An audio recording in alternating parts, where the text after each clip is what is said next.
Assalamualaikum warahmatullahi wabarakatuh. Nama saya Fauzan Ramadan dari kelas 12 MIPA 3. Akan mempresentasikan hasil presentasi saya, yaitu sistem pengolahan makanan daerah yang dimodifikasi dari bahan nabati dan hewani. Tujuan pembelajaran ini diharapkan kita dapat menganalisis bahan-bahan untuk melakukan modifikasi makanan daerah, lalu menganalisis macam-macam bentuk modifikasi makanan daerah.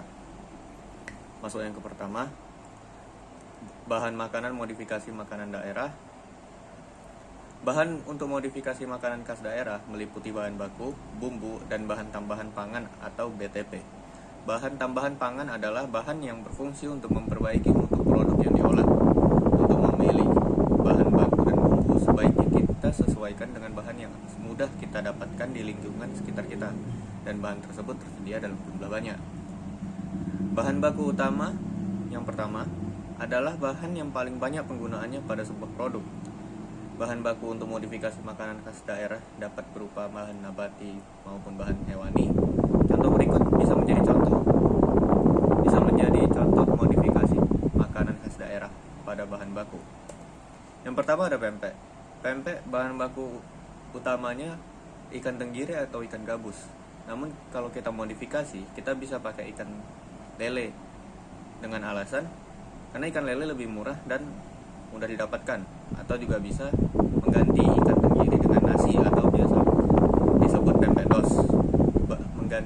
Alasannya itu untuk mengganti bahan hewani dengan bahan nabati, bahan baku yang lebih murah dan mudah didapatkan. Yang kedua ada rendang, dan bahan bakunya daging sapi.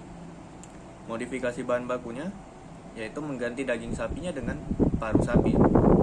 Karena alasan harga paru sapi lebih murah dibandingkan daging sapi, dan juga tekstur paru itu lebih lembut daripada daging sapi. Contoh cocok untuk segmen pasar pecinta jerawan. Yang kedua, mengganti daging sapi dengan jamur tiram dengan alasan harga jauh lebih murah, tekstur lebih lembut, dan cocok untuk para vegetarian.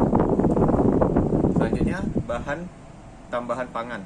Bahan tambahan pangan atau BTP adalah bahan atau campuran bahan yang secara alami bukan merupakan bagian dari bahan baku pangan. Tetapi ditambahkan ke dalam pangan untuk memperbaiki sifat atau bentuk produk pangan. Tidak setiap produk pangan, termasuk makanan khas daerah, diharuskan menggunakan BTP, tetapi dapat ditambahkan dengan tujuan untuk memperbaiki mutu pangan. Contohnya ada pemanis, pembentuk gel, pengatur keasaman, pengawet, pengembang, pengemulsi, penguat rasa, perisa, dan pewarna. Contohnya pada makanan khas daerah, yang pertama ada cireng. BTP yang digunakan atau bahan tambahan pangan yaitu perisa dan pewarna makanan. Contohnya rasa keju, rasa balado, dan rasa jagung. Alasannya untuk membuat rasa cireng yang biasanya asin dan gurih menjadi bervariasi, seperti penambahan rasa keju, jagung bakar, atau balado. Dan itu juga sekaligus memberikan variasi warna pada cireng, dari yang warnanya putih menjadi warna kuning, orange, dan merah. Selanjutnya ada klepon, menggunakan BTP berupa pewarna makanan. Digunakan dengan alasan membuat variasi klepon menjadi warna-warni sehingga lebih menarik dari segi penyajian. Lalu ada sirup markisa. BTP yang digunakan adalah pemanis buatan dengan alasan untuk menambah rasa manis pada sirup. Penggunaan BTP pada produk makanan termasuk makanan khas daerah tidak boleh sembarangan.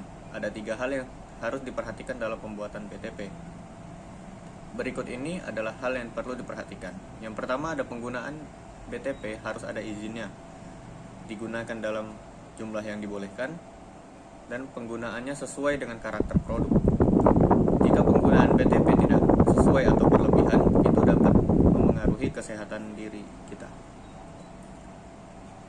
Lalu yang kedua ada macam-macam makanan khas daerah yang dimodifikasi. Modifikasi makanan khas daerah beragam jenis dan contohnya. Bentuknya bisa disesuaikan dengan tujuan modifikasi makanan tersebut. Makanan khas daerah yang dimodifikasi dengan varian rasa adalah salah satu bentuk modifikasi. Contohnya berupa lumpia rebung. Lumpia rebung dapat dimodifikasi rasanya menjadi lumpia jamur, lumpia ikan, lumpia kepiting, lumpia aneka sayur, dan lumpia udang. Ada juga bakpia isi kacang hijau, bisa diubah rasanya menjadi bakpia keju, bakpia coklat, bakpia durian, bakpia ubi ungu, dan bakpia green tea. Lalu ada makanan yang dimodifikasi dalam varian bentuk. Yang pertama ada burger rendang seperti yang digambar.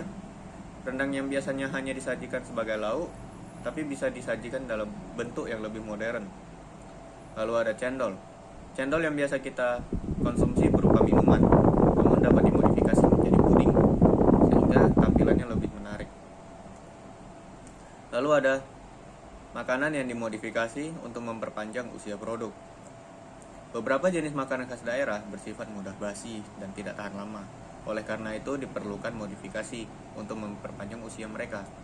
Contohnya dengan menambahkan bahan kimia seperti asam sitrat dengan fermentasi, penggaraman, pemanisan, pengeringan, pendinginan, dan lain-lain. Salah satu contohnya penambahan asam sitrat pada manisan buah agar lebih tahan lama. Lalu ada makanan yang dimodifikasi cara pengolahannya. Yang pertama ada dadih. Dadih itu merupakan fermentasi susu kerbau khas Minangkabau. Dapat dimodifikasi proses pengolahannya menjadi lebih higienis. Yang kedua ada bakpia khas Jogja, yang dimana proses pengolahannya tuh yang biasanya seperti di oven, namun sekarang banyak dikembangkan jenis bakpia yang dikukus. Selanjutnya makanan khas daerah yang dimodifikasi kemasannya.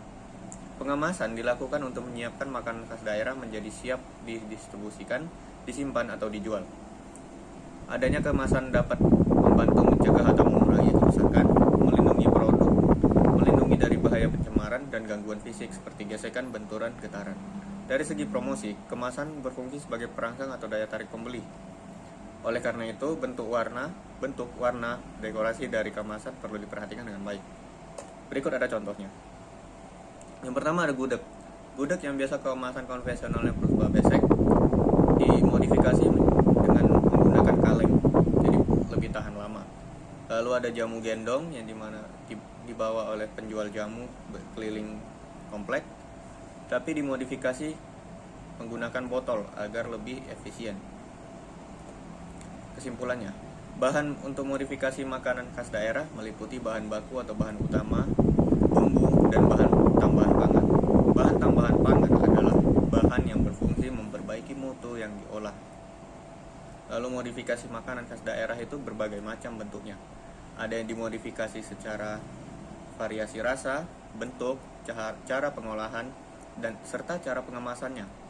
Modifikasi ini juga dilakukan untuk memperpanjang masa simpan makanan khas daerah, karena banyak makanan khas daerah yang mudah basi. Sekian presentasi dari saya. Bila ada kekurangan saya mohon maaf. Wassalamualaikum warahmatullahi wabarakatuh.